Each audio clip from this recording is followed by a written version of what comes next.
Hi friends, நம்ம TNPSC வெற்றி பேச்சு சேனலில் இன்றைக்கி தமிழ் நியூ சிலபஸ் யூனிட் 7 இருக்கக்கூடிய திருக்குறளில் கல்லாமை மற்றும் நடுவு நிலைமை இந்த 2 அதிகாரத்திற்கான கேள்விகள் தான் பார்க்க போகிறோம்.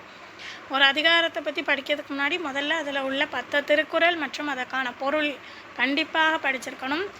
ஸோ முதல்ல அதுக்கான ரிவிஷன் வீடியோ ஆல்ரெடி நம்ம போட்டாச்சு. கல்லாமை மற்றும் நடுவு நிலைமை 2 அதிகாரத்திற்குமான 10 அதிகாரம் ப்ளஸ் பொருள் வீடியோக்கான லிங்க் வந்து டிஸ்கிரிப்ஷனில் இருக்குது.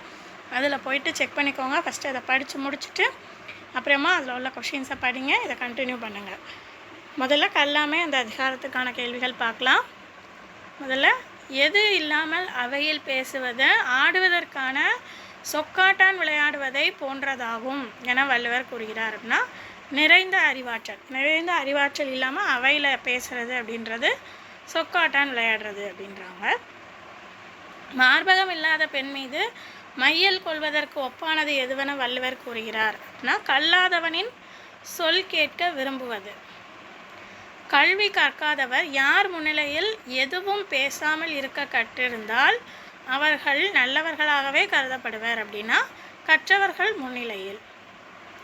கல்வி கற்காதவனுக்கு இயற்கையாகவே அறிவு இருந்தாலும் கூட அவனை கல்வியில் சிறந்தோன் அப்படின்னு யார் ஒப்புக்கொள்ள மாட்டாங்க அப்படின்னா அறிவுடையோர் ஒப்புக்கொள்ள மாட்டார்கள். கல்லாதவர்களை வள்ளுவர் எதற்கு நிகராக ஒப்பிடுகிறார் அப்படின்னா கலர் நிலத்துக்கு நிகராக ஒப்பிடுகிறார். தோற்றம் மட்டும் அழகாக இருந்து ஆழ்ந்த தெளிந்த அறிவில்லாமல் இருப்பவர்கள் எவ்வாறு மதிக்கப்படுவார்கள் அப்படின்னு வள்ளுவர் சொல்கிறார். அப்படின்னா கண்ணை கவரக்கூடிய மண்பொம்மையை போல. முட்டாள்களிடம் குவிந்துள்ள செல்வம் யாரை வாட்டும் வறுமையை விட அதிக துன்பத்தை தரும். அப்படின்னா நல்லவர்களை, அதாவது ஒரு முட்டாள்கிட்ட நிறைய செல்வம் இருக்குது அப்படின்னா அது ஒரு நல்லவரை வாட்டக்கூடிய வறுமையை விட அவனுக்கு அதிக துன்பத்தை தரும் அப்படின்றாங்க. உயர்ந்தவர் தாழ்ந்தவர் அப்படின்ற வேறுபாட்டை போக்குவது எது அப்படின்னா கற்றவர். நான் கற்றவன் அப்படின்ற ஒரு பெருமை, அந்த பெருமை தான் அவங்க உயர்ந்தவர் தாழ்ந்தவர் அப்படின்ற வேறுபாட்டை போக்கும். அறிவு நூல்களை படித்தவர்களுக்கும் படிக்காதவர்களுக்கும் இடையே உள்ள வேறுபாட்டை வள்ளுவர் எதனோடு ஒப்பிடுகிறார் அப்படின்னா மனிதர் மற்றும் விலங்குக்கிடையே ஒப்பிட்டு கூறுகிறார். இதில் உள்ள சொற்பொருள் பாருங்கள். அவி உணவு வேள்வியில் இறைவனுக்கு அளிக்கப்படும் உணவு. ஒர்க்கம் தளர்ந்த வறுமை. இழுக்கல் வழுக்கல் உளி நிலம்.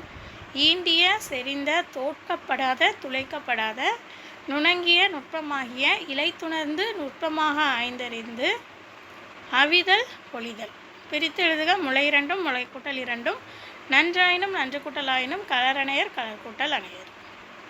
அடுத்து நடுவு நிலைமை அந்த அதிகாரத்தில் உள்ள கேள்விகள் பார்க்கலாம். அதுக்கு முன்னாடி ஃபஸ்ட்டு 10 திருக்குறள் மற்றும் பொருள் அந்த நடுவு நிலைமை அதிகாரத்தில் உள்ளதுக்கான ரிவிஷன் வீடியோ டிஸ்கிரிப்ஷனில் லிங்க் இருக்குது.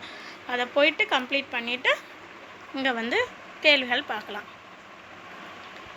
பகைவர் அயலோர் நண்பர் என பகுத்து பார்த்து ஒருதலை சார்பாக நிற்காமல் இருத்தலே நன்மை தரக்கூடிய எந்த தகுதி அப்படின்னா நடுவு நிலைமை எனும் தகுதி.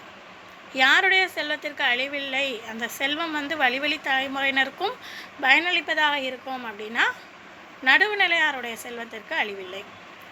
எது தவறுதலால் ஏற்படக்கூடிய பயன் நன்மையே தரக்கூடியதாக இருந்தாலும் அந்த பயனை கைவிட்டு நடுநிலையைத்தான் கடைபிடிக்க வேண்டும் அப்படின்னு வள்ளுவர் சொல்கிறாருன்னா நடுவுநிலை.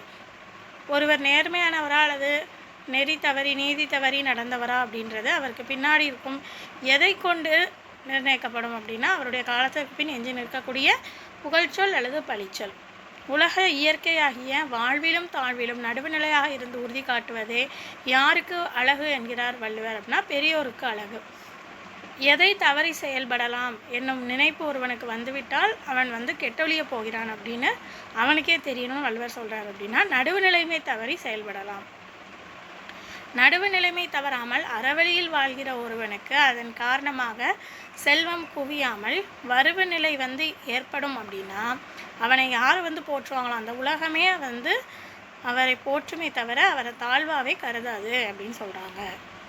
ஒரு பக்கமாக சாய்ந்து விடாமல் எதை போல இருந்து நியாயம் கூறுவது உண்மையான நடுவுநிலைமை அப்படின்னா நாணயமான தராசு முள் போல இருந்து. ஒருவருக்கு எது இருந்தால் அவரது சொல்லில் நீதியும் நியாயமும் இருக்கும் என வள்ளுவர் கூறுகிறார்னா நேர்மையும் நெஞ்சுறுதியும் இருந்தால். பிறர் பொருளாக இருப்பினும் அதனை தன் பொருளாகவே கருதி நேர்மையுடன் வாணிகம் செய்வது வணிக நெறி எனப்படும். அடுத்தது அணி சமன் செய்து சீர்தூக்கும் கோல் போல் அமைந்தொருபால் கோடாமை சான்றோர் கணி. இதில் பயின்று வந்துள்ள அணி ஓமை அணி. சொற்பொருள் பாருங்கள். செப்பம் சட்டம் ஒழுங்கு, ஆக்கம் செல்வம், எச்சம் சந்ததியார், நடுவு செப்பம் நடுவு நிலைமை, இகந்து நீங்குதலால் ஆம் உண்டாகின்ற, ஒரியை நீங்கி நடுவாக கெடுவாக வறுமையாக, கோடாமை சாயாமை, அணி அழகு, கோட்டம் கோணுதல், ஒருதலையா உறுதியாக. இவ்வளவுதான் நமக்கு கல்லாமை மற்றும் நடுவு நிலைமை 2 அதிகாரத்தில் உள்ள கேள்விகள். அடுத்த வீடியோவில் பார்க்கலாம்.